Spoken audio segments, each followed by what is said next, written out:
Some TDY, temporary duty assignments, can be fun and exciting. But this was not. It was 30 days of almost round-the-clock hard work. Every year, the U.S. Army participates in the Rapid Deployment Exercise. Several units from across the Army are selected to participate and are airlifted with all their equipment to Germany, where they participate in a month-long exercise with their NATO counterparts. My name is Fred Sadler. At the time, I was a relatively new captain in the U.S. Army and was working in the Operations Division stationed at Fort Hood, Texas. This deployment came at the worst possible time for me to be anywhere other than home with my wife because she was pregnant and the baby was due sometime during this deployment. I tried to get out of the service, but the Army would not accept that decision. Lydia and I were married for almost 6 years. Most of them were good. The bad ones happened when I had to go away on a business trip and she stayed home. Lydia and I were not lovers or lifelong friends. We met at the DMV one day when I was registering my car. She was renewing her license. We sat next to each other and waited for our numbers to be called and started chatting. One thing led to another, and pretty soon we exchanged phone numbers. A week later we had our first date, and a month after that we had our first night together. Lydia wasn't an enthusiastic beauty, but she had a classic look that made my insides turn upside down. She could just look at me and my heart would melt. Her body was classic too. Most men look at any woman with a beautiful body, and I watched men and women stare at her as she walked by. At first I felt proud watching them stare at her, but eventually it got tiresome. I began to think of them as leeches, thinking of her only as a sexual object. I realized that was something I had to accept. Lydia, on the other hand, took it all calmly. "Let them look, honey," she said. "It's no big deal. As they say, it's okay to look, but it's better not to touch." You bet they better not touch each other, I thought every time she said that. She worked very hard to make her body look the way it does now. I was helping her. We spent 3 nights a week at the gym, running in the park, hiking. We even watched our diet. I'd forgotten the last time I'd eaten red meat. Watching her get dressed, or better yet, undressed, was always fascinating to me. Every time she carelessly threw off her clothes, exposing some of her bare skin, my heart raced, and I never got tired of it. When the deployment began, I heard my commanding officer say, "I give you a personal guarantee that I will do everything in my power to get you home before the baby is born." And he did. He arranged for me to be on the first plane back to the States at the end of the exercise. I packed my things and was about to get on a plane. I called Lydia, who told me that she thought she was going to be hospitalized in the next couple of days. "Then the timing must be perfect because I'm on my way home," I told her. We ended the conversation with "I love you." It was dusk. I was driving to the airport, and a deer ran out into the road in front of us. My driver swerved to avoid it, and the next thing I knew, I woke up in a military hospital in Frankfurt. My right arm, right leg, 3 ribs on my side were broken, and my right lung had collapsed. I was so stupefied that I did not realize who or where I was. As I began to clear up a little, I started asking questions. "How long have I been here?" I asked my nurse. 5 days. "Is my wife here?" "No, sir." "Where is she?" "She wasn't here, sir, but your commander notified her just after you arrived, so she knows what happened." "Where's my phone?" "She found it among my personal belongings, and I called Lydia." "Are you okay?" were her first words. "Don't mind me. How are you and the baby?" She began to cry. "We lost the baby, Fred." "I'm so sorry." I was too stunned to speak. Finally, I asked, "Are you okay?" "I think so, yes. I'm home, but they don't want me traveling or I'd be with you." "What's wrong?" I asked. "No one knows for sure. Everything seemed to be fine until I heard one of the nurses say, 'Oh,' and then everyone got excited. I still don't understand anything, but they tried to explain that it was something with the umbilical cord." "Are you sure you're okay?" I asked. There was a long silence as we both struggled with our thoughts and emotions. "Physically, I'm fine, but emotionally, I'm a mess." "When are you coming home?" "I don't know. They didn't give me any ideas." "Do you want me to try to come over?" No. Stay there and take care of yourself." 2 weeks later, I was flown home on a medevac airplane. Lydia met me and traveled with me to Fort Hood Hospital. She was still an emotional wreck, but our time together seemed to help us both. I asked her if she had named the baby. Yes, I named her Hope. At those words, we both cried. I was in the hospital for another 2 weeks before I was discharged on limited duty. Limited duty usually meant that you didn't have to go into the field and train. This would be very difficult because my arm and leg were still in casts. It took a few more weeks before they were taken off. Time passed and everything was going smoothly in both our marriage and my career. 2 years after we lost a child, we were transferred to Heidelberg, Germany. We spent 3 years there, traveling all over Europe. There I was promoted to major. After 3 years, we were transferred to Fort Lewis, Washington. Being a major, we were given field grade officers' quarters. They were much nicer than company grade, and they had garages, not just carports. Company grade meant second lieutenant, first lieutenant, and captain. Field grade included majors and above. When we moved into the cabin in Lewis, all the things we took with us to Germany were sent back. We unpacked those boxes as well as the boxes we had stored and did not take with us. The boxes were stacked in each room. Lydia went to the officers' club to attend a pledge meeting. There she could meet other wives and make new friendships. While she was gone, I stayed in our cabin, unpacking and organizing things. Using a box cutter, I opened one of the many boxes and began to take things out of it. It was the box we had stored things in while we were in Germany.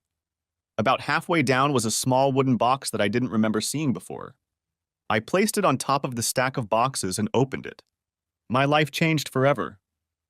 There was a small stack of envelopes with a pink ribbon around it. I pulled the ribbon away and picked up the top envelope. It was unsealed and I opened it. Inside was an official document labeled birth certificate. As I looked at the document, my mind began to fog up. It stated that a baby girl weighing 7 pounds 6 ounces and 19 inches long was born alive, and it included the date. It was the same date Lydia had told me our baby was stillborn. The baby was named Hope. It went on to say that the mother's name was Lydia Jane Sadler, née Johnston. Where the father's name was listed, there was a note that said, unknown. At the bottom of the certificate were 2 small inked footprints. Staggering, I literally fell on the couch and stared at the document for a long time. I left it on the couch, stood up, and walked over to the stack of envelopes. I picked up the next envelope. It too was unsealed. I pulled out a multi-page document. It was an adoption certificate. I read it several times. The gist of it was that a child named Hope, born to Lydia Sadler, had been given up for adoption and stripped of all parental rights. It went on to say that, since the identity of the biological father is unknown, his permission is not required. It also stated that the name and location of the foster family must remain confidential and absolutely no contact between the foster family and Mrs. Sadler was allowed. I looked through the rest of the packet and it was mostly letters from me. I was in total shock. This had to be the biggest lie in the history of lies. I couldn't stop asking questions. This kind of thing doesn't happen overnight. It has to be planned. Or so I thought. If she thought I was coming for the birth, then did that mean she was already planning the adoption? Father unknown. If I wasn't the father, who was?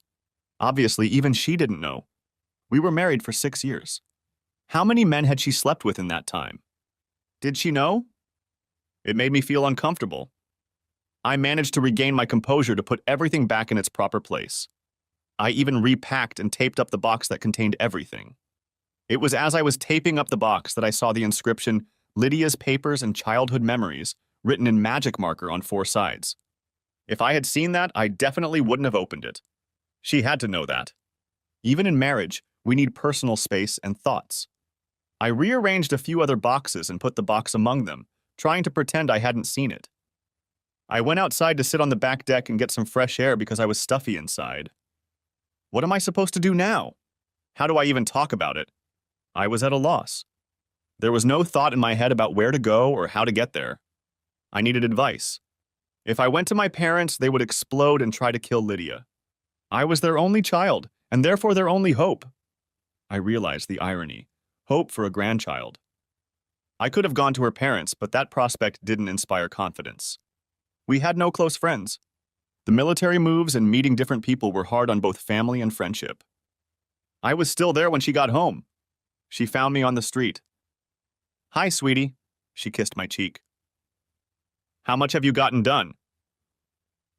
Enough, I said it rather abruptly. I was rarely brief or curt when talking to her, so I could feel her looking down at me. She stayed there for a few more minutes before going inside. It must have been another hour before I entered the house. The box with Lydia's papers and childhood memories was gone. We have been invited to meet at the Welcome Wagon on Saturday. Good. The Simpsons from Heidelberg are here. Do you remember them? Not really. He was a G2 major and I played bridge with her. Their names were Jim and Fran. Oh, yes, I remember. She walked over to me. Are you okay? Did something happen? Is something wrong? Thought I. You bet there's something wrong, and I intend to find out what it is. No, I'm just a little out of sorts today, I guess. Okay. What would you like for dinner?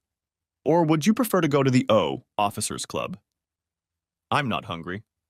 I think I'll lie down. I did, fully clothed on our bed. Sometime before she joined me, I fell asleep. It must have been late because when I looked at the clock, I was still awake at 1 o'clock in the morning. I slept until 9 o'clock, which rarely happened to me. I took a shower and went downstairs. She made coffee as she was supposed to. Breakfast? She asked. No, thanks. Just coffee. Another rarity. I usually had a full breakfast. She sat down across from me. Okay. There's something wrong. Tell me, and maybe I can help. I just have a lot to think about, I said, got up, took my coffee to the sink, poured it, and headed for the garage. You know I'm here when you need me, she said as I left. I drove up to the golf course, parked the car, and headed to the 19th hole where there was a bar, diner, and restaurant at the end of the golf course. I ordered 2 eggs over medium heat and corned beef hash. I even had a rare cup of decaf coffee. This used to be my favorite breakfast until Lydia changed my eating habits. Beef in any form or name was an absolute no-no for her, but I ordered it anyway. I managed to eat most of it and sat on the deck while the golfers finished the 18th hole and went inside. When I got home, it was the middle of the day. She had made a lot of progress in taking down boxes and organizing the house. I looked around and wondered what it would be like to have a 5-year-old daughter running around. I barely made it to the bathroom before I lost my scrambled eggs and hash browns. I was still dipping my head into the dresser when I felt her hand on my back. Suddenly, I hated her. Get off me! I almost shouted before I threw my head back and lost more of my breakfast. I haven't thrown up in years. Not since I got drunk at my high school prom. When I finished, I went upstairs, rinsed my mouth, and brushed my teeth. She was sitting in the living room with a napkin in her hand. She looked like she'd been crying. She watched me walk past her and head into the garage again. I was backing up when she appeared in the rearview mirror. I can't help you if I don't know what's wrong, she said as I continued to back away. She saw that I wasn't going to stop and she moved from the spot. I went to my unit and went into the office. There was no one there except the officer on duty. I sat down at my desk and tried to work, but my heart was not in it. When I got home, it was past midnight. She was lying in bed reading. I undressed and took a shower. I'll sleep downstairs, I announced as I walked out and closed the door. I had just turned on the TV and was getting comfortable on the couch when she walked in, grabbed the remote, turned off the TV, and stared at me. Cut the crap. Tell me what's wrong and I'll either help you or leave. Which is what, exactly? I haven't done anything wrong, so I won't tolerate you yelling at me when I'm trying to help, or having to get out of your way when you try to run me down. I walked over to her, took the remote from her hands, and turned the TV back on. Have a safe trip, I said. She left less than an hour later. We never talked to each other like that, and she never threatened to leave, let alone actually do so. I got up and started looking for the box. I found it in the basement under some other boxes. I opened it, found a small wooden box, pulled out the birth certificate and adoption papers, made copies of them, and put everything back where it belonged. Since she was gone, I slept in our bed. On Monday morning, I talked to my commander and told him my story. I even showed him the documents. He was as dumbfounded as I was. I had been under his command for less than a month, so I hadn't really gotten used to it yet. He was probably worried that he had a loser on his hands. What do you plan to do? He asked me. I'm not sure. Did she say where she was going when she left? No, sir. But she didn't take all her things, especially the box. There was a pause before I spoke again. I was thinking of trying to find my daughter, if she is my daughter, and proceed from there. It would be virtually impossible. In adoption cases, confidentiality is very important to both parties, he said. I understand, but I have to do something. I have to start somewhere, and I don't trust her to tell me the truth anymore. Then I literally jumped up. Oh my God, I have an idea. Can I have the day off? Sure. I saluted and ran out of his office and building and into the parking lot where I jumped in my car and drove home. I opened the box, pulled out a wooden box, and dumped the contents on the floor. There was a pacifier in there. A pacifier? Hope must have used it before she was taken. I put the box back together, put the pacifier in a clear plastic bag, and sealed it. I got on the internet trying to find a DNA lab in the area. There was one in downtown Seattle. I went into the bathroom, but all of Lydia's things were gone. I rummaged through the cabinet under the sink, found her old hairbrush, put it in another plastic bag along with the bag that held the pacifier, and hauled ass to Seattle. I held out a pacifier to the technician, whose name was Margie, and she looked at it. It's been a long time, so there may not be any DNA left on it, but we can try. She looked at the comb and pulled a few hairs out of it and said there would be no problem with that. Then she asked me to spit in the bottle. We'll call you in about 3 weeks, she said. I went back to Fort Lewis and home. I didn't hear from Lydia for another whole day. Hi, I said. Are you feeling better? Better than what? Better than the asshole you were a couple days ago. No, same old asshole. So it's still not safe for me to go home. No, it isn't. Try again in 3 weeks. Why 3 weeks exactly? By then I should know if I'm going to kill you or just divorce you. I ended the conversation. The phone immediately rang and I ignored it. The next day when I got home, Lydia was already there. She met my car as I pulled up to the house. She was furious. What do you mean you're going to either kill me or divorce me? Exactly what I said. I think I deserve an explanation, she said. Me too. About what? She asked. We were still in the driveway. Not that we were yelling, but we certainly weren't behaving the way an army officer and his wife are supposed to behave. You mean you don't need to explain anything? I asked. That's exactly what I'm talking about. So there's no hope for us, I said, putting as much emphasis as possible on the word hope. What do you mean there's no hope for us? What have I done? Then it hit her. Oh my God. No, please. No. I'll be back in an hour, and you'd better not be here. I'll leave for work in the morning at 6:30. I'll be back at 5. By then, all your stuff should be out of this house. I left. I came back exactly an hour later and she was gone. And so was the box and some of her things. She tried to call that night, but after the first call, I blocked her number. The rest of the night passed quietly. At exactly 6:30 a.m., I was in the car and opening the garage door. There was Lydia standing in the rearview mirror again. I slowly backed up. It was very tempting to hit her, but I resisted. Can we at least talk? She asked as I continued in reverse. Please?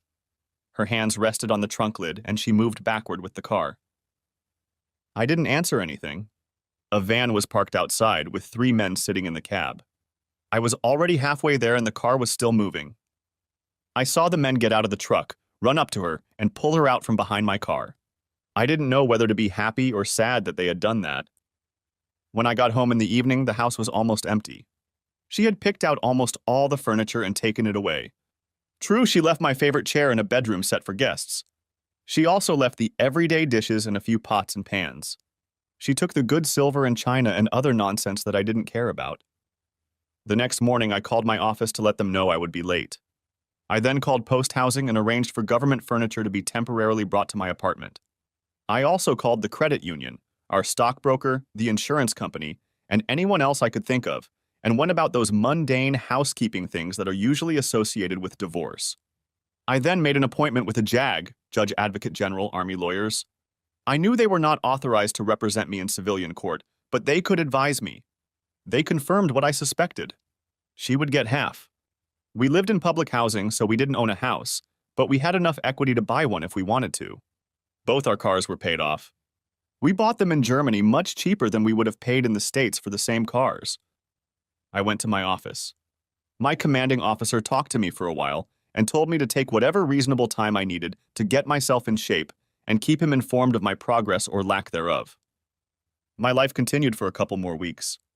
I went to work, did my chores, mowed the lawn, washed and cleaned my car. One morning, the phone rang. "Hello," I answered. "Is that Major Fred Sadler?" "It is." "Major Sadler, this is Margie from the DNA Analysis Center. A few weeks ago, you gave us some samples to test." "Yes, it is." "Well, the results are in, and you can come in and look at them." "Can't you just tell me now?"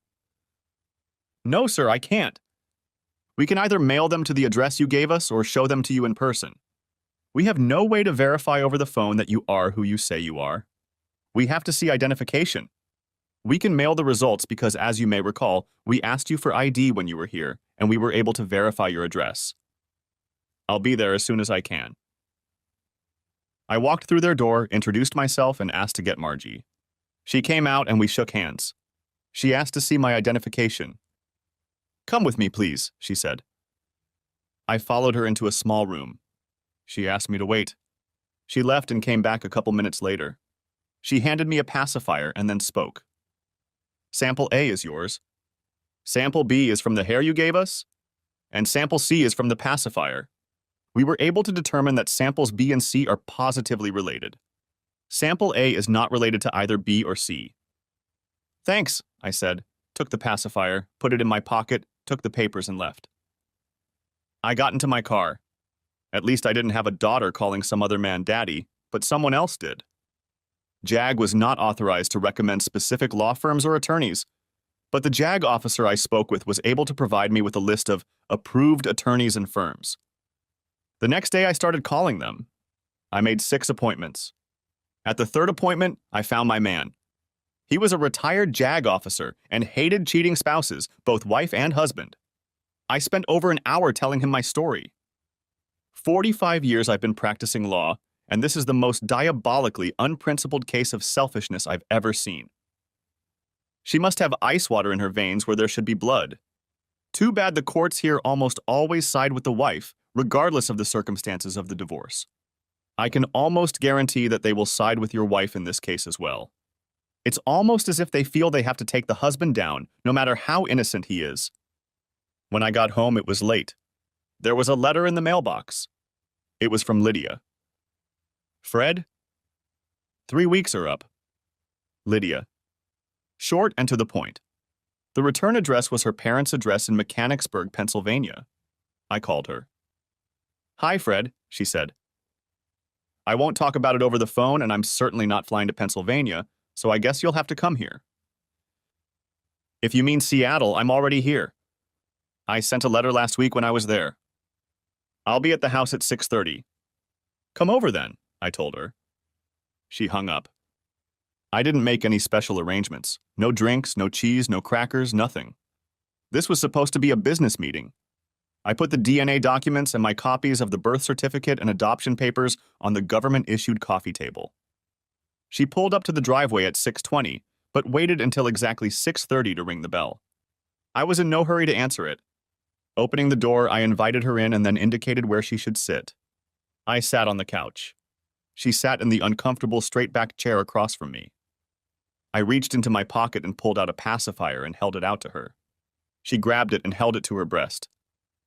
"Thank you," she said as if I'd given her $1 million. Then I handed her a copy of the DNA test results. "You already know I'm not the father, but this will confirm it." She reached for the results and took them with her left hand. The pacifier remained clutched in her right.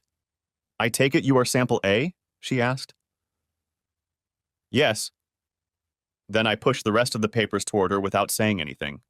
She leaned forward, read the title on the top sheet, and tears welled up in her eyes. She set the DNA test results aside and picked up the dissolution of marriage application. She started to read it, But the tears were already flowing freely and falling onto the form, so she set it aside. She rummaged through her pockets looking for a napkin but couldn't find one. "Can I have a tissue?" she asked. "I don't have any." That was a lie, because there was a box on the nightstand by the couch where I was sitting. She saw them and just stared at me. I didn't move. "You're not making it easy for me, are you?" she asked. "You cheated," I said. She nodded. "How many times?" I asked. "Does it matter?" "No. I just want to know." "One weekend." "Different men?" "Just one." "Who is he?" "Then again, does it really matter?" "Again, I just want to know." "I think I deserve it." "I'm not going to tell you." "Do I know him?" "I'm not going to tell you." "So you'd rather protect him than try to save your marriage?" She picked up the divorce petition. "Our marriage is over anyway." "Why ruin it?" "Okay, but you have to tell me why you lied about your daughter being stillborn." It was a statement, not a question. "Yes. I owe you one." She stood up, pulled out a box of tissues and placed it in front of her. She took one and wiped her still wet eyes. She was still clutching her pacifier. "When I found out I was pregnant, I wasn't sure if it was your baby or his. I thought about getting an abortion, but I couldn't. Over time, I was able to reason that you can't know for sure if it's your baby or not. When we found out it was going to be a girl, I was even more sure you wouldn't know because there is a special bond between dad and daughter, and I was sure you and her would look alike. As the time of her birth approached, I started to get nervous. Maybe you would find out she wasn't yours. Then you went away on a business trip and my nerves calmed down a bit. I was glad you wouldn't be around when she was born. Then you told me you were flying home and I started to get nervous again. My emotions have been on a roller coaster. Maybe you'll know, maybe you won't. Maybe you'll be there when she's born, maybe you won't. I was nervous. Then she was there. Alive and perfect.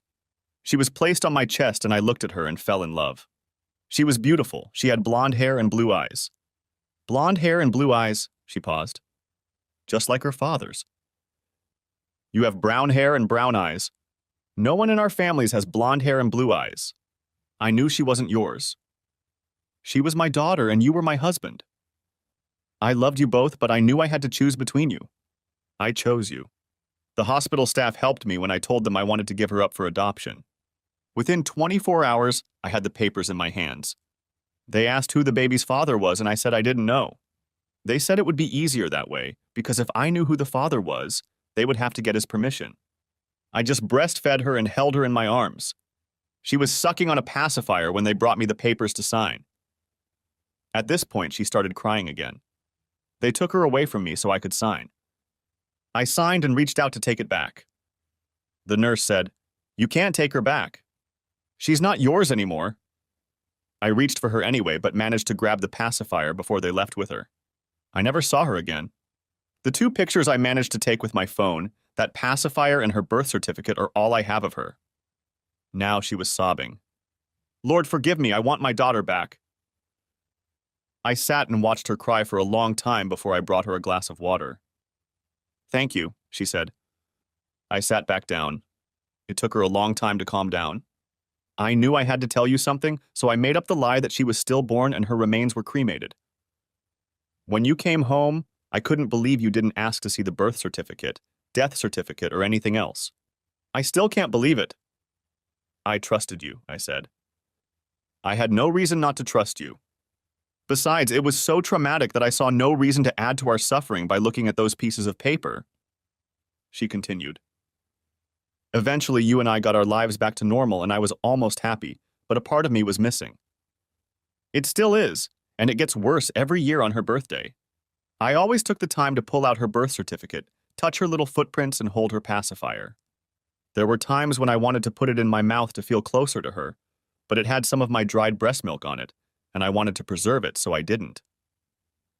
At this point, she wanted to show it to me, but it was gone. They must have scraped it off at the DNA lab. Oh my God. It's gone. She groaned, then looked at me. It's gone. Her milk is gone. You bastard. You took her milk. She fell to her knees and literally curled up in a ball on the floor. She wouldn't stop howling. I picked her up and put her on the couch. I couldn't let her leave in that condition, so I covered her with a blanket and went to my bedroom, but not to bed. She remained there for several hours. At midnight, I heard the toilet flush. I went downstairs. She was sitting on the couch. Would you like some coffee? I asked. Yes, please. She sat down at the counter while I brewed her a cup. She took a sip. I guess I got a little cold feet, huh? Sort of. We sat in silence and drank coffee. More? I asked. Yes, please, she replied. Where are you staying? I asked, brewing 2 more cups. At the motel. You were there for more than 3 weeks? No. I was with my parents most of the time. Do they know the truth? No. I lied to them too. I told them that you and I were going through a difficult time and I needed to get away from you for a while. They paid for me to visit them. They think I came back to help sort out our difficulties. Where is your motel located? Just got off post. In fact, I should be there by now. She looked around, walked over to the coffee table, pulled a pen out of her purse, sat down, signed the divorce papers without reading them, and left. I put the coffee cups away and went upstairs to bed. When I woke up, it was the middle of Sunday morning. I spent the rest of the day thinking. I took the divorce papers to my attorney on Monday and he filed them. I went to the housing authority and told them I was moving out of the neighborhood and into an apartment out of town. 6 months later, I was divorced.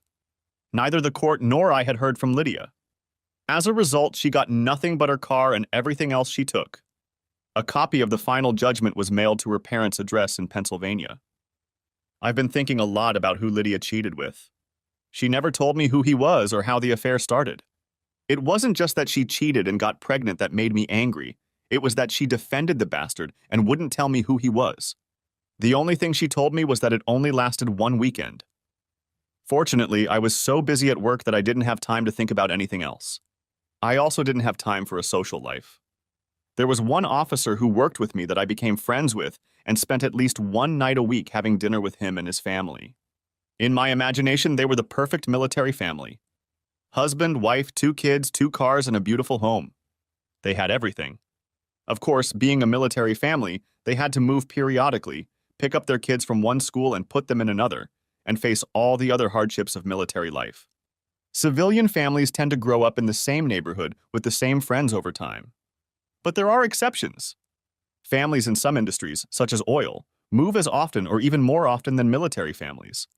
Anyway, Major George and Marion Johnson seemed perfect, and I loved spending time with them and playing with their children. The son was 10 years old and the daughter was 8. I don't know what typical children are, but these 2 seemed quite well off, so I decided they were typical. George and I were talking one night after dinner. TDYs came up and we discussed their pros and cons. Of course they were necessary, and we knew it, but most business trips took us away from our families, those of us who had them. And we felt we spent enough time away from them that we didn't count the business trips. This topic came up because he was selected to attend a 2-week security seminar at Fort Hood. He was scheduled to leave in 2 weeks. The next day I went to see our commander. Sir, is there any reason I can't go to the seminar instead of Major Johnson? Not really. The general just figured he had a little more experience in the field than you, but if you go, it'll work. Good. He and his wife will be celebrating their 12th wedding anniversary, and it would be nice if they celebrated it together. Well, Major Sadler, I didn't know you were a romantic, he said, laughing. 2 weeks later, I was back at Fort Hood, where Lydia and I were living when her daughter was born. Usually military seminars are pretty intense, but this one was relaxed. We were divided into groups of 3 to work on a project. It turned out that there were 6 groups of 3 and there were 2 left. That was the major from Alaska and myself. We developed a close friendship almost immediately. It seemed like we'd known each other all our lives. His name was Keith Franklin, and as I said, he was stationed in Alaska at Fort Wainwright, the coldest base in the U.S. Army, but he loved it there. He was a computer genius, and we were so far ahead of everyone else that we had to slow down and wait for them to catch up. On Friday of the first week, we had lunch at the O Club. He told me about his personal life. He cheated on his wife and she divorced him. She is now living with some civilian and his 2 children call the other man daddy. Of all the bad things divorce brings, I always thought it was the hardest to take. When your kids call the other man daddy. Toward the end of lunch, I laid out my story too. When I finished, he had a strange look in his eyes. And you don't know who the man she had an affair with is? No. She didn't tell me. And that was here in Hood? Yes. 5 years ago? It's almost 6. Blonde hair and blue eyes? That's what she said. Come with me. We went to the Manpower Center. Everyone assigned to Fort Hood had to go through it. We walked right into the HR director's office. She saw us, stood up and went around her desk to give Keith a hug. She looked to be about 60 years old and had a sparkle in her eyes. I liked her, and I hadn't even talked to her yet. Aunt Lucy. This is Fred Sadler. Hi, Fred, she said, shaking my hand. Hello, Mrs. Healy's nameplate on her desk read. Mrs. Healy, I began. Call me Aunt Lucy. Everyone does. Aunt Lucy, began Keith. Do you remember the fair-haired, blue-eyed officer who may have been here about 6 years ago? She thought for a few seconds. No, but I don't always see everyone who passes through here. They all have to, but that doesn't mean I see them. She thought some more. Fred Sadler? You were here around that time, weren't you? I remember that name. Yes, my wife and I were here, I said. I looked at Kit, as if asking how she remembered that. Keith looked at me. Aunt Lucy has H. Sam, and she can remember just about anything she's read, seen, or been involved with. That includes people. She can remember everyone she's ever met. Sam? I asked. Yes, supreme autobiographical memory. It's a state of being. Or a curse, Aunt Lucy interrupted. Or a curse, Keith continued. Very few people have it. Aunt Lucy is Fort Hood's institutional memory, especially when it comes to personnel matters. Isn't that right, Aunt Lucy? Unfortunately. I looked at her, then at Keith, then back at her. You remember everything? Everything that happens to me personally. Jesus, I said. How do you have room for all this? We don't know. It's just always there. Does it have any downsides? I asked. Oh God, yes. I remember the good as well as the bad. It can cause depression if you allow yourself to do that. I can only imagine, I told her. Aunt Lucy, Keith interrupted again. Fred, he pointed at me. He's looking for someone who was here at the same time. The only thing he knows about him is that he was blonde with blue eyes. She laughed. That's it? No height, no weight, no rank, no assignment? Not even his initials? No, ma'am, I said. Calling me ma'am is a waste of good oxygen, Fred. I'm Aunt Lucy. Give me time to think and maybe ask around. Does it matter? Keith looked at me and I answered. Yes, Aunt Lucy. It's important. Oh, he was about the same age as me when I was here, if that helps. And he was in the Army. Officer or private? I suppose he was an officer if he was in the Army. So you don't even know if he was in the service? No, I don't. Or a civil servant? No, I'm sorry. I know it's not much to go on. She laughed. Yeah, there's just nothing to target. There can't be more than 2,000 blonde-haired, blue-eyed men I've encountered in the last few years, but I'll see if I can narrow down the time frame. She took both of our phone numbers. 2 days later, she called Keith. I've been thinking about the man you asked about. I don't remember any blonde-haired and blue-eyed soldiers, either officers or privates, who were about the right age, but I know 2 civilians who work for the Office of Postal Engineers. One has worked there for about 30 years, so he's probably too old. The other has been working there for about 10 years. He's in charge of new construction now, but he used to be the head of the plumbing department. His name is Kurt Weber. There are about 15 other blue-eyed blondes on post, but the ages don't fit, and I didn't bother trying to remember civilians living off base because I assumed that when Major Sadler was here, he didn't have time to make many civilian friends. Keith told me, and I immediately started planning how to meet Weber, find out if he was the right man, and maybe get a little revenge. The men who prey on the wives of our military personnel are the second lowest form of life on the planet. The lowest, of course, are those who prey on wives when the serviceman is overseas. These bastards deserve the worst fate imaginable. As I said, Keith could almost read my mind. "Let's take a look at this guy," he said. The first thing he did was call Aunt Lucy.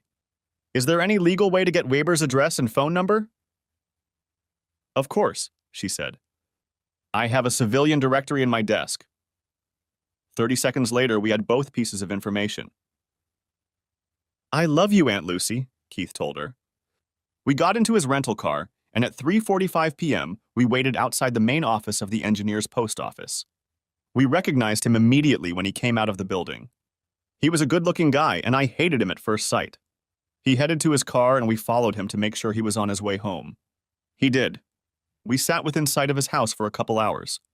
He never came out, but someone we mistook for his wife was working in the flower bed in the yard, and 3 kids, all with blonde hair, were playing around it. "You don't have to stay here and do this," I told Keith. "Damn, this is fun. I'm sitting here wondering what we can do with this bastard." "I have some ideas." We compared notes. The next morning, I was sitting on the next street over from Weber's house in my rental car. I was hoping he was golfing or doing some homemade crafts, so maybe he was on his way to the local hardware or lumber store. I had been sitting there for almost 2 hours when I saw his car pull out of the garage and speed down the street. Thank God, I thought. I didn't feel like sitting here all day to see if he'd gone somewhere, but I was willing to do it if I had to. I followed him to the Home Depot. We parked and I followed him into the store. He was obviously known there because he talked to a few of the employees. There was a spot right in front of the door where there was a coffee urn. I knew enough about Home Depot to know that their regular contractor customers could treat themselves. Weber helped himself and stood sipping his drink while he chatted with one of the salesmen behind the counter. Watching Mr. Weber, I realized one thing. Not only did he have sex with my wife and make her pregnant, but he chewed gum with his mouth open. Other than spitting on the sidewalk, I couldn't think of anything more disgusting. The clerk Weber was chatting with had to go help a customer, so Weber took one last sip of coffee, spit the gum into a paper cup, and walked away, unwrapping another piece of gum. I walked over to the trash can, looked in it, and saw right on top of it a paper coffee cup with a pack of gum in it. I looked around, didn't see anyone, and took the cup. I got in the car and called Keith. I told him what I had. He laughed and told me to hurry back, that he might have something bigger by the time I got there. When I approached, he was literally jumping from place to place and waving some papers around. "You're not going to believe this," he said. "You won't really believe it."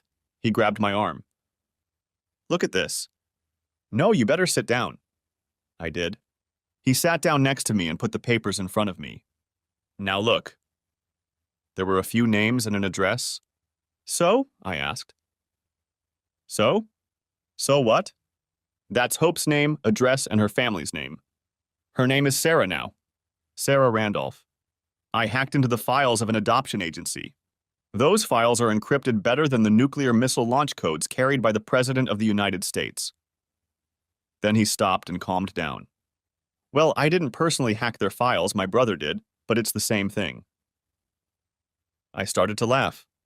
"That's great, Keith, but what exactly am I going to do with it?" "I have no idea, but you have them. Maybe we can blackmail someone?" "Oh, that's great." I can already see the headlines. 2 Army officers try to blackmail 6-year-old foster child. That's a great one. He tossed the papers on the coffee table and leaned back in his chair. "Yes, I see where you're going with this." He got a little flustered again. "But we cracked their defenses." "That's something." "Yeah, that's something," I said, laughing. I carried the papers and coffee cup back to my BOQ, Bachelor Officers' Quarters, and placed them on the desk. I have no idea why I did it, but I looked up the address where Hope lived and drove there early Sunday morning. It was almost 200 miles to Corsicana. The house was a typical suburban house. I sat outside for about an hour, observing American suburbia on a typical Sunday. The noise of a few lawnmowers, the screams of children, and the chatter of neighbors. No activity came from Hope's house until almost noon. A car pulled up to the driveway. There were 3 people in the car. A man was driving, a woman was in the front passenger seat, and a child was in the right rear seat. The woman got out of the car, closed her door, and reached for the right rear door. I was at the ready with my cell phone. The woman removed the child from the car seat and placed the child on the ground, then knelt down to straighten the baby's dress. I had just enough time to take a few pictures. I heard a noise next to my car. A woman and a child were walking by. "Sarah!" the child next to my car squeaked, and she ran towards another child, who I realized was Hope, and ran towards her.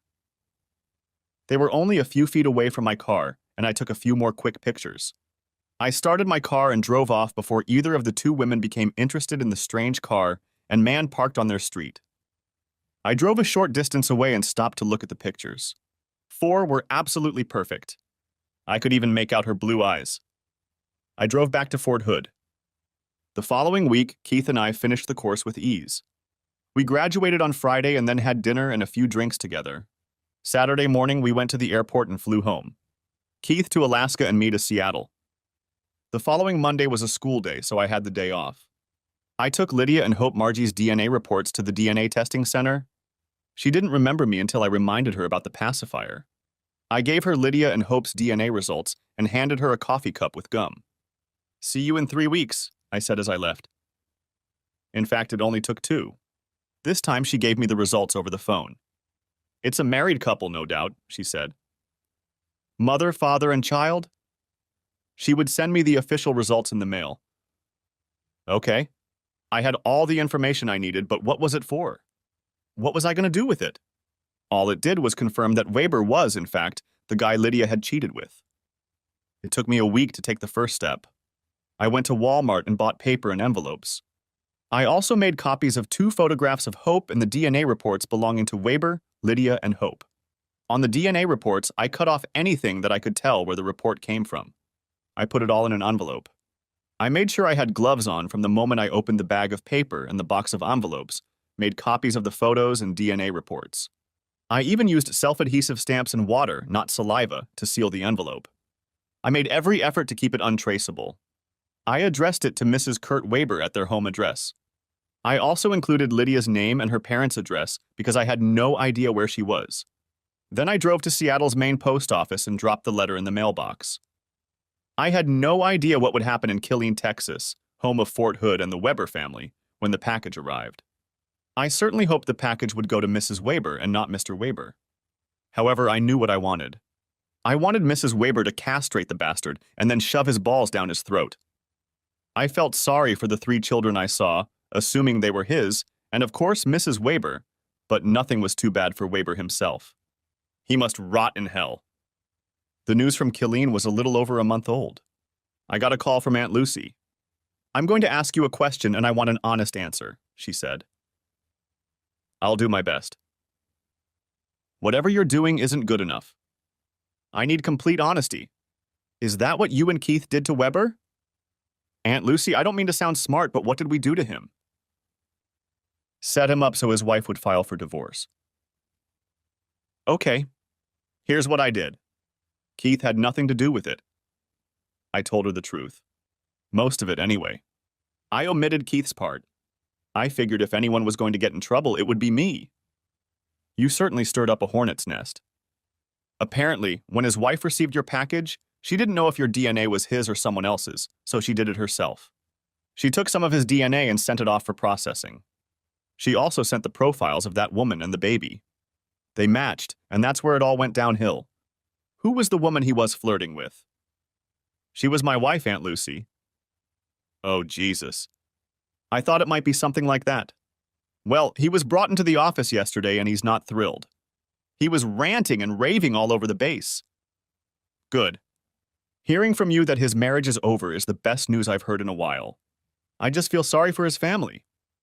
It was over for me. Lydia and I were divorced, and Weber was on the road to divorce. I folded all the papers Keith had given me into a folder and put it in a box with other things I no longer needed but kept anyway. My life was moving on. Over the next few months, I went on a couple dates, but nothing much happened. I still spent a lot of time with George and Marion Johnson. I lived in an apartment and occasionally took them out to dinner, but often had dinner at their house and spent more than one night on their couch. I had one more year of service left at Fort Lewis and was considering buying a house, but the Army had other ideas. They sent me to the Command and General Staff College, CNGS, at Fort Leavenworth, Kansas. I was there for almost a year. There were a lot of socializing opportunities there, if you were married, or if you had a significant other. Otherwise, the choices were pretty sparse. It was a long but interesting year. After graduation, I returned to Fort Hood. I was surprised because I expected to be sent overseas like 90% of my classmates. Once in Hood, I found myself in Aunt Lucy's office. "How did you get back here?" she asked. "I have no idea." "Yes," came a voice from the past. It was newly promoted Lieutenant Colonel LTC Keith Franklin. He walked into the office, closed the door, and we shook hands. It turned out I needed an assistant, and a major who had just graduated from CNGS was just what I needed, so I asked him. Keith and I had talked a few times since we arrived at the seminar, but hadn't seen each other. I was glad to see my friend. After registering, I took a vacation for 2 weeks. The first thing I did was to look for a house. Lydia and I had been saving up to buy it. I assumed that she would get half of it in the divorce, but since she didn't show up in court, I got everything. I went to the First National Bank of Texas branch in Fort Hood and opened an account. I also arranged to have my money transferred to that bank. I told the employee helping me that I also needed to find a house. Just as I said this, the branch manager walked by. He introduced himself as Dwight Randolph. We moved here about 6 months ago and settled in a brand new neighborhood. The houses are very nice and inexpensive. You get a lot of value for your money. He told me this, then went to his office and returned with a business card from the agent whose services he had used. I decided that if she was good enough for a bank branch manager, she was good enough for me. I called her and it only took me 3 days to find what I wanted. I paid more than half of the down payment, and the bank was happy to finance the rest. I started working with Keith and moved into my new house. The first things I bought were a bed, a chair, and a big TV. And a lawnmower.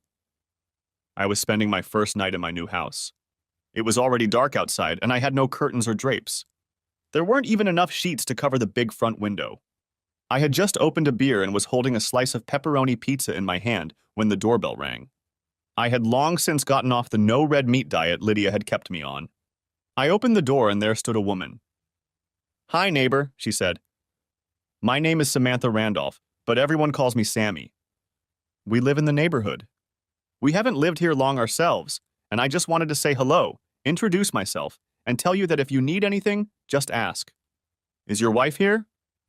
I smiled. "Fred Sadler." "No wife." "Divorced." I saw her frown. "But don't worry, I don't throw loud, wild parties or even soft, wild parties." She smiled. We chatted for a few more minutes before she left. The first week in my new home flew by. On Saturday morning, 3 women rang the doorbell and brought food. They also brought decorating ideas. They had seen my empty house with the lights on at night as I sat in it with nothing but a chair, TV, beer, and pizza. They decided it was time to help me. The ringleader was Sammy Randolph. A couple hours later, I had a slightly worn but nice leather couch, a dining table and chairs, and a small coffee table to keep the pizza off the floor. The ladies were about to leave when 3 small children came running in, chasing each other. One of the ladies, Ruth, grabbed 2 of them, and Sammy grabbed the third. "Calm down, Sarah." She knelt down beside the child and brushed her blonde hair away from her blue eyes. "This is our new neighbor, Major Sadler." "Hello," she said confidently. "My name is Sarah." I leaned over. "Hi, Sarah," I said, looking into her piercing blue eyes. "Blonde hair and blue eyes." I shook my head. "How old are you, Sarah?" "It'll be 7 soon." I stood up and we all said our goodbyes. As soon as they left, I went to the room that was to be my den, found the right box, opened it, and pulled out a folder.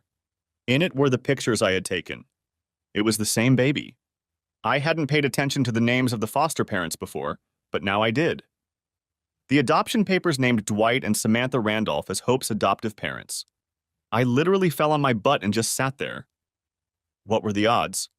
He was assistant manager of another bank branch in Corsicana, Texas, and then he was promoted and transferred to Killeen and Fort Hood. It was freaking weird. No computer could calculate the probability of this happening.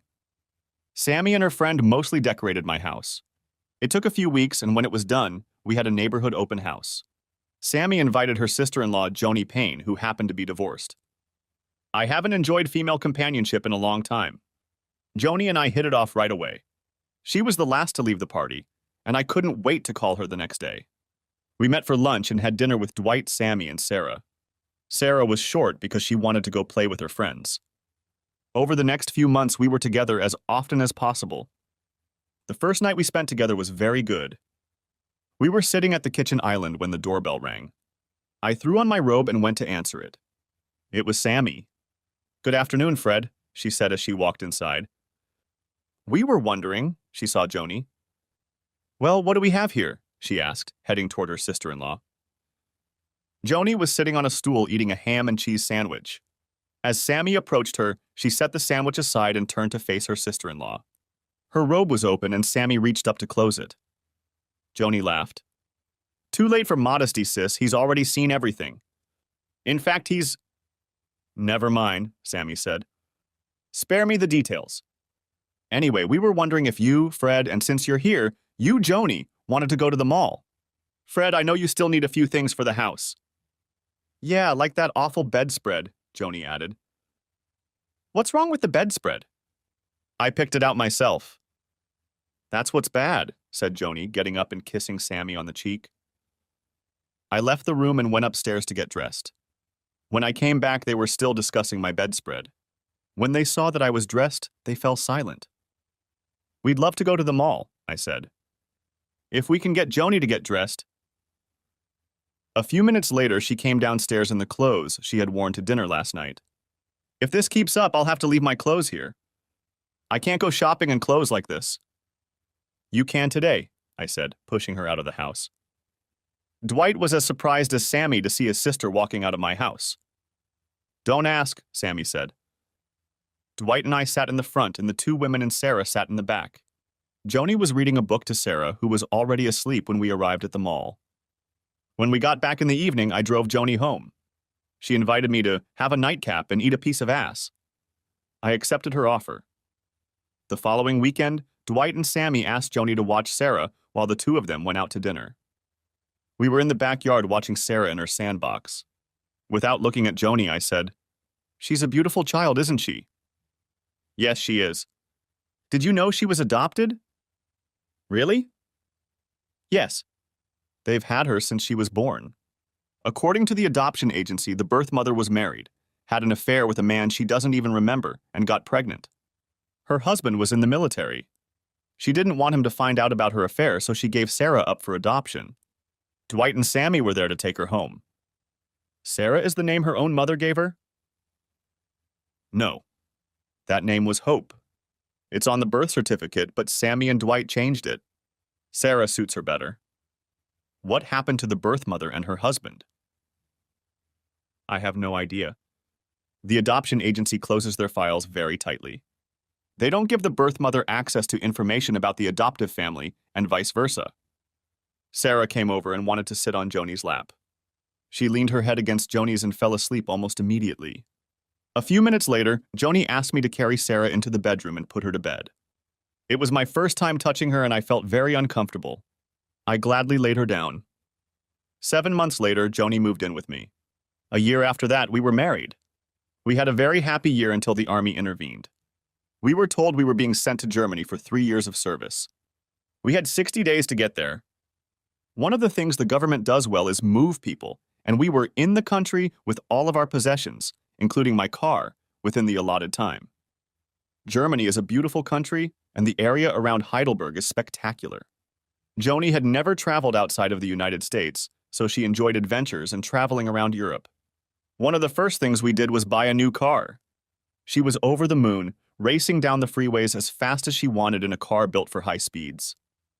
We took 2 trips to the States, one when her father and Dwight's father died. The other was for the reunion. Both times, of course, we saw Dwight and Sammy.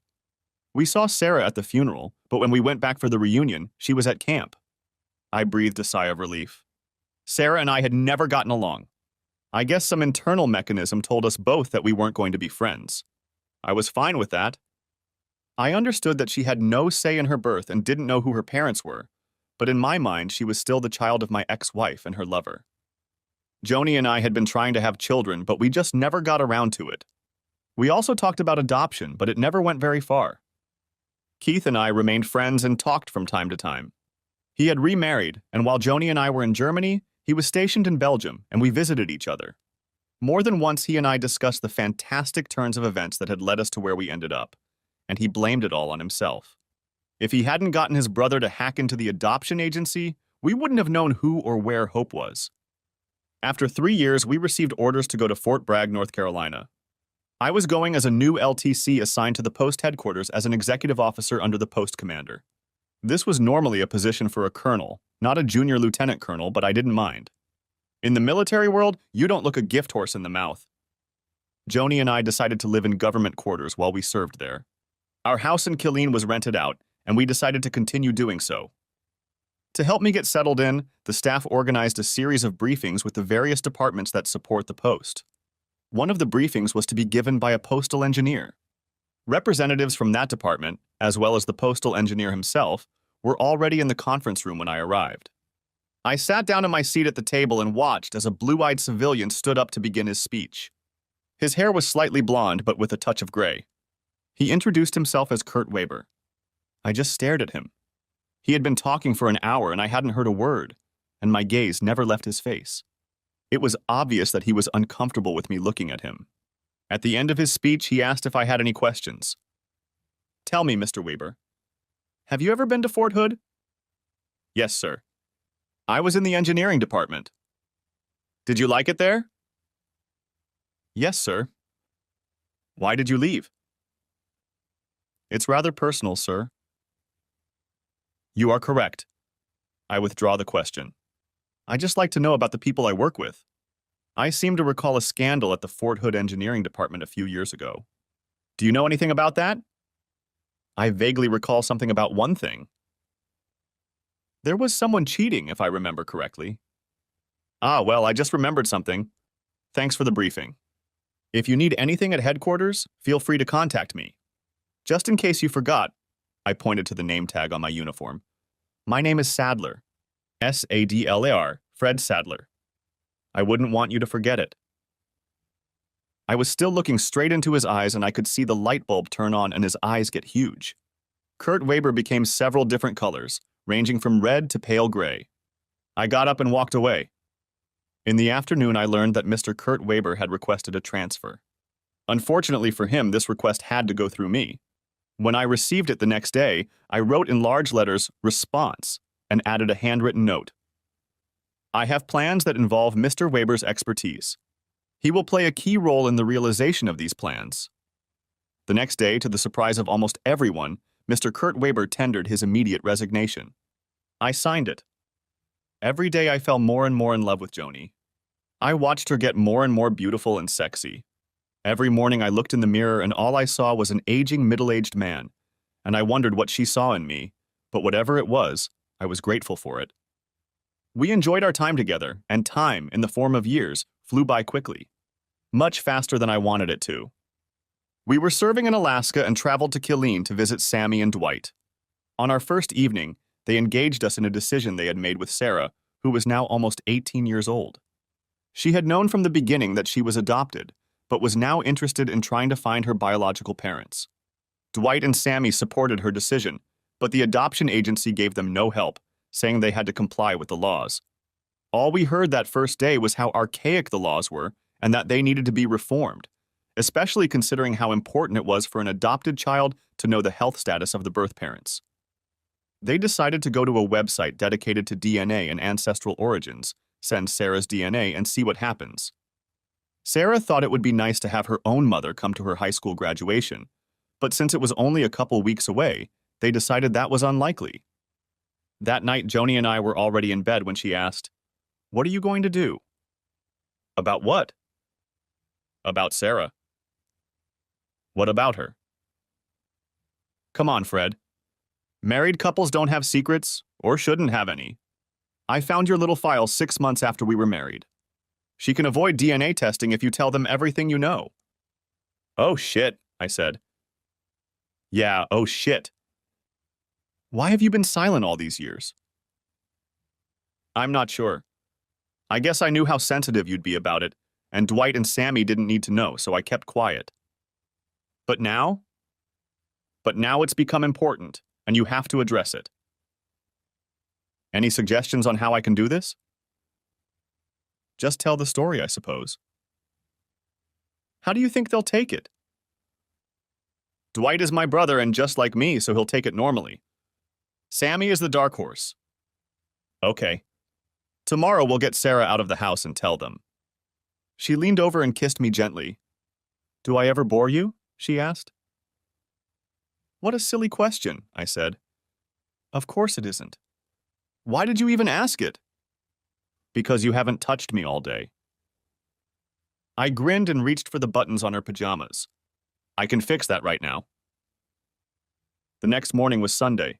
Sarah was picked up by her best friend, and they went to the mall. I gathered the four of us around the table, took a deep breath, and began. I started by telling them that Joni and I had packed our things before we went downstairs, so we were ready if they wanted to kick us out. They looked at us and Joni shrugged. Sarah doesn't need to give DNA in case she finds her biological parents. I know who they are, I said. The looks I got from both of them told me it was best to explain myself, so I told them the whole story. When I finished, I took a deep breath and looked around the table. Dwight was just staring at me, and Sammy had tears in her eyes. After a few seconds, she stood up, walked over to me, took my hands, pulled me to her, and hugged me. Oh, poor guy. Living with that all these years and not being able to talk about it. No one deserves that. She hugged me again. What do you think, Dwight? She asked her husband. I'm trying to calculate the probability of how we all ended up together. I don't think there's a big enough number. So what do we do now? Asked Sammy, returning to her chair. I think Fred should contact his ex-wife and invite her to the prom since Sarah wants her there, Joni said. Yeah? Why me? Protested I. Because you started it. Dwight grinned.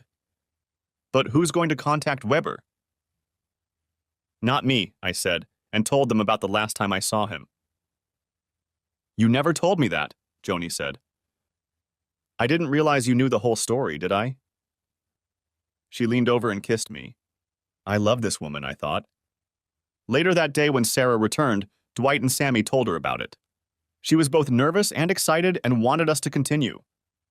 The only way I know of to contact Lydia is through her parents, if they're still alive, and if they still live in Mechanicsburg, and if they still have a landline.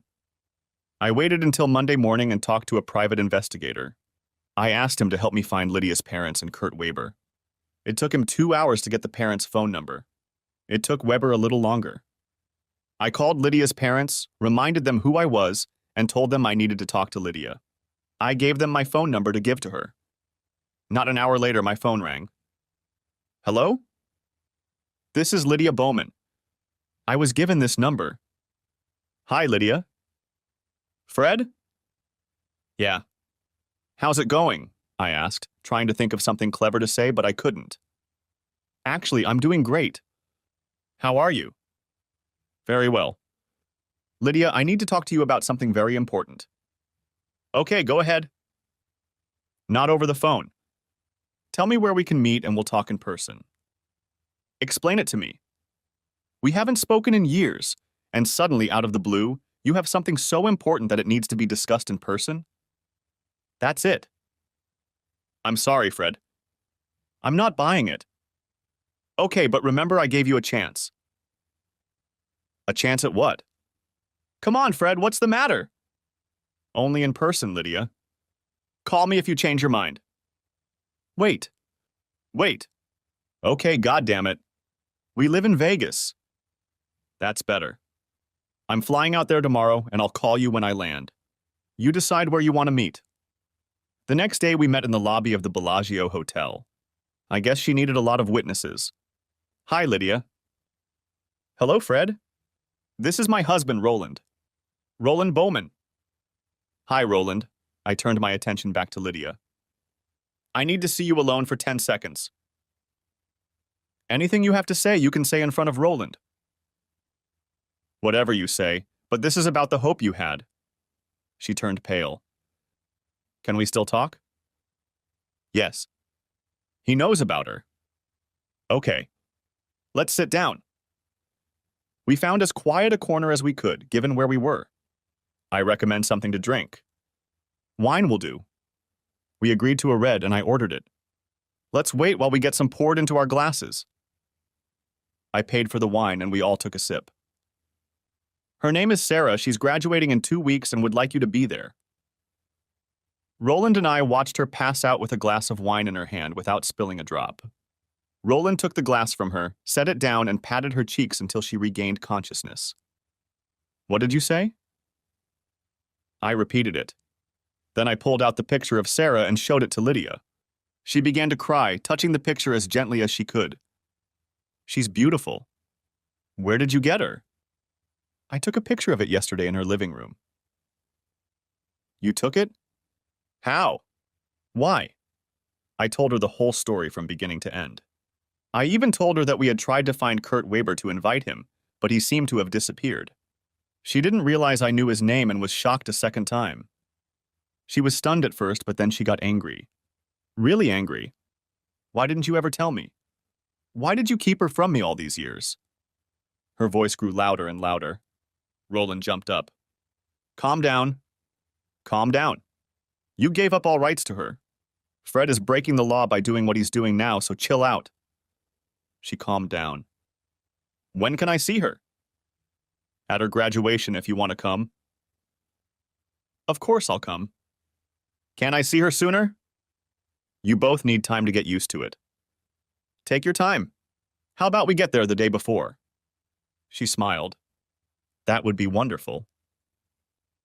Now how about I take a picture of you so she can see what you look like? Okay. We found a spot outside for her to pose. When I started to leave, she rushed over to me, hugged me, and started kissing all over my face and head. Not too demonstrative, is it? Asked Roland, laughing. I decided I liked him. That same afternoon, I flew back to prepare Sarah. I showed her a picture of Lydia. She's beautiful, Sarah said. She was very nervous but excited at the same time.